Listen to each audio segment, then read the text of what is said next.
Mondiale de la maladie d'Alzheimer, qui se déroulera donc demain, on s'est interrogé comment diagnostiquer cette maladie, comment est-elle prise en charge. Une de nos équipes a assisté à une consultation dite mémoire avec un spécialiste de la maladie et nous sommes allés dans une maison de retraite au sein du CHU de Reims, dans une unité spécialisée dans la prise en charge des malades. Reportage Amanda Chaparro, Xavier Kless et Émilie Forzi. On est en quelle année ?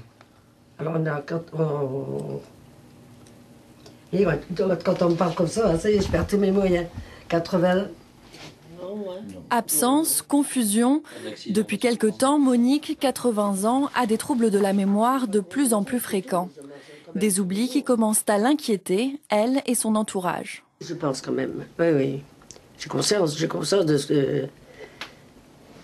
Puis ça énerve les enfants quand j'oublie. Ça me gêne. Enfin, je fais tout pour pouvoir pour me rappeler. Puis mon mari m'aide aussi. Qu'est-ce que c'est ça? Je connais, pourtant. Il vit où? Dans le pays chaud. Ah, oui, un peu. C'est le kangourou. Kangourou, j'arrivais plus à... Reconnaître des dessins ou des objets, répondre à des questions simples sur sa vie quotidienne, faire du calcul mental. Avec cette série de tests, le médecin établit un premier diagnostic qui sera complété par la suite, car la maladie est difficile à détecter. Vous êtes allé à l'école jusqu'à quel âge? 14 ans. Au stade léger, il faut se garder de tout prendre pour une maladie d'Alzheimer, parce que tout n'est pas la maladie d'Alzheimer, et que ça reste une maladie qui, dans le conscient collectif, est une maladie difficile, et c'est une vérité. Et le médecin se doit d'être le plus sûr possible de lui quand il annonce une telle maladie.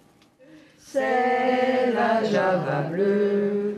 Dans cette unité du CHU de Reims, tous les résidents sont atteints de la maladie d'Alzheimer. Une structure adaptée où les aides-soignantes appliquent des méthodes basées sur l'empathie.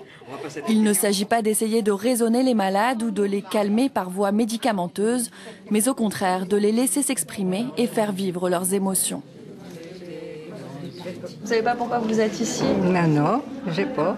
C'est vrai, je ne sais pas pourquoi je suis ici. On a certainement eu besoin de moi, puis je suis là, puis voilà, c'est gentiment, voilà. On discute. Donc, souvent de l'ancien temps, de ce qui se passait à l'école, ils adorent ça.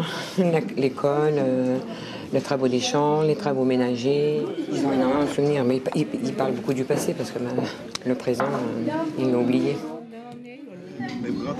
Pour beaucoup, le temps s'est arrêté dans leur jeunesse, mais qu'importe, ils conservent probablement quelques-uns de leurs plus beaux souvenirs.